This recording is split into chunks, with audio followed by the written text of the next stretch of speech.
తాకట్టులో ఉన్న బంగారాన్ని విడిపించి ఆ రోజున్న మార్కెట్ ధర కట్టి మిగిలిన డబ్బును మీకు అందిస్తుంది కొమ్మూరి గోల్డ్. ఓం నమో వెంకటేశాయ.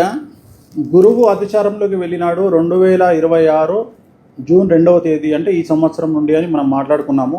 సో రెగ్యులర్గా నా వంతు సహాయంగా ఇన్ఫర్మేషన్ ప్రకారంగా చాలా వరకు జనాల కోసం సంబంధించినటువంటి ఇన్ఫర్మేషన్ ఇవ్వడానికి ప్రయత్నం చేస్తూ ఉన్నాను. సో ఈ సంవత్సరం నుండి, ఈ జూన్ 2వ తేదీ నుండి, ఈ నెల నుండి కొన్ని విచిత్రమైనటువంటి సంఘటనలు జరగబోతూ ఉన్నాయి. అంటే ఉదాహరణ, మనము కొన్ని సంవత్సరాల నుండి మనం సంపాదిస్తున్న సంపాదన, ఉదాహరణ ఒక వ్యక్తి గత 10 సంవత్సరాల నుండి నెలకు 5 లక్షలు సంపాదిస్తున్నాడు అనుకోండి. అతను 5 లక్షలకు తగ్గట్టుగానే ఈఎంఐలు కానీ, తన ఎక్స్పెండిచర్ కానీ, తన ఖర్చు చేసే విధానం కానీ ఉంటుంది. అలాగే పార్ట్నర్షిప్ వ్యవహారాలు కానీ, అలాగే ఇప్పుడు ఉదాహరణ రాజకీయంగా పార్టీలు కానీ, లేదా ఏదైనా సరే, అంటే పార్ట్నర్షిప్ వ్యవహారాలు, రాజకీయం అవ్వచ్చు, లేదా వ్యాపారం అవ్వచ్చు, లేదా ఉద్యోగం అవ్వచ్చు. సో ఇలాంటివి వీటిని బేస్ చేసుకొని, మనకు వస్తున్న ఫ్లోన్ బేస్ చేసుకొని మనము మన జీవితాన్ని నిర్ణయించుకుంటాము. నెలకు 10 లక్షలు వస్తున్నాయి అంటే దానికి తగ్గట్టుగా మన ఖర్చు, మన ఈఎంఐ, మన కారు, మన వ్యవహారం ఉంటుంది. సో అలాగే మనకు సపోర్ట్ చేసేటువంటి వ్యక్తులు, ఉదాహరణ మనకు ఒక చాలా పెద్ద వ్యక్తి సపోర్ట్ చేసినాడు అని మనం కొన్ని పనులు పెట్టుకుంటాం. సో ఇప్పుడు ఆ పెద్ద వ్యక్తి సడన్గా తన యొక్క మద్దతును మనకు ఉపసంహరించుకునే అవకాశం ఉంది. అంటే తను మనకు చేసే సహాయాన్ని విత్డ్రా చేసుకునే అవకాశం ఉంది, లేదా నేను ఆ సహాయం చెయ్యను అని చెప్పవచ్చును. సో ఆ సహాయం అవుతుంది కదా అని మనం ఇక్కడ ఎన్నో ఎక్స్పెక్టేషన్స్ పెట్టుకుంటాము. అలాగే మనకు ఎవరో ఒకళ్ళు అప్పిస్తా అన్నారు, ఆ అప్పిస్తా అన్న వ్యక్తి మనకు ₹1 కోటి అప్పిస్తా అన్నాడు. దీన్ని బేస్ చేసుకొని ఇక్కడ ఏవో పనులు పెట్టుకుంటాడు. సో అక్కడ ఆయనకు ప్రాబ్లం వచ్చి ఆయన అప్పు ఇవ్వలేకపోవచ్చు. సో ఇప్పుడు దీన్ని మనీ ఫ్లో అంటాం మనం. అంటే ఏదైతే చైన్ సిస్టమ్ సర్కిల్ ఉంటుందో, మనకు వచ్చేటువంటి అమౌంట్ను బేస్ చేసుకొని మన ఖర్చులు ఉంటాయి. సో ఇక రాబోయేటువంటి కాలంలో చాలా వరకు, చాలామందికి, నేను మాట్లాడేది 100కి 40% జనాలకి వాళ్లకు వస్తున్నటువంటి ఫ్లో, అంటే ఇన్కమ్ ఫ్లో అనేది తగ్గేటువంటి అవకాశం ఉంటుంది.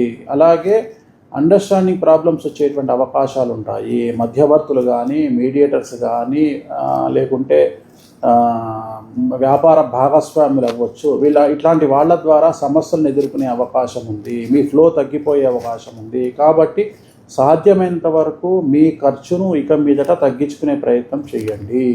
ఆ ఫ్లో రాకపోయినా మీరు అనుకూలంగా మీ జీవితం నడవడానికి ప్రయత్నం చేయండి. అంటే ఉదాహరణ, మీకు ఎన్నో డబ్బులు రావాలి, ఆ డబ్బులు రావట్లేదంటే కూడా మీ జీవితము కంఫర్టబుల్ జోన్లో ఉండేటట్టు, సమస్యలు లేకుండా, మీ కుటుంబం కూడా ఆర్థికంగా, సామాజికంగా వాల్యూ కోల్పోకుండా ఉండేటట్టు ప్రయత్నాలు చేయండి. సో ఈ సంవత్సరం నుండి చాలా జాగ్రత్తగా ఉండండి. రాబోయే 4-5 సంవత్సరాల పాటు దీని ఎఫెక్ట్ 2032 వరకు ఉంటుంది. సో చాలా వరకు చాలామంది లగ్జరీలకు చాలా ఇంపార్టెన్స్ ఇస్తారు. చాలా వరకు వచ్చినటువంటి డబ్బులో 50%, 70%, 80% కూడా విలాసాలకు ఖర్చు పెట్టే జనాలు ఇప్పటివరకు చూసినాము. సో అలాంటి పరిస్థితులు ఇక మీదట ఉండకపోవచ్చును. సడన్గా ఆర్థిక మాంద్యం భారతదేశానికి అమ్మేస్తే మీకు సమస్యలు రాబోతూ ఉన్నాయి. అలాగే మార్కెట్లో మనీ షార్టేజ్ అనేటువంటిది కనిపిస్తూ ఉంది. కాబట్టి జాగ్రత్తగా ఉండండి. అనవసరమైనటువంటి విలాసాల జోలికి, అనవసరమైన ఖర్చులను తగ్గించుకుంటే అనుకూలంగా ఉంటుంది. మరి ఒక ముఖ్యమైన విషయాన్ని మీకు చెప్తా ఉన్నాను.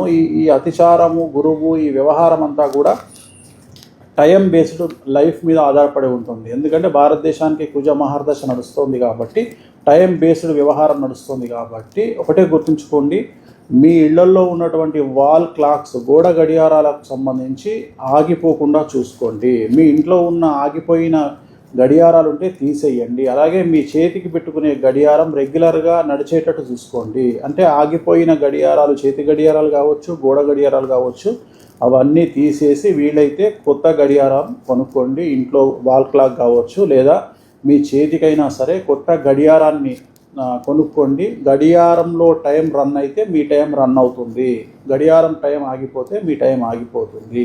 ఎందుకంటే ఇవన్నీ కొన్ని టెక్నికల్గా, గ్రహాల పరంగా, దశల పరంగా మాకున్నటువంటి అవగాహనను బేస్ చేసుకొని చెప్తూ ఉన్నాము. సరే, విమర్శించే వాళ్ళు, నవ్వుకునే వాళ్ళు నవ్వుకోవచ్చు కాక, సో నన్ను ఫాలో అయ్యే వాళ్లకు ఈ యొక్క నివారణ పరిహారాన్ని చెప్తూ ఉన్నాను. ఓం నమో వెంకటేశాయ.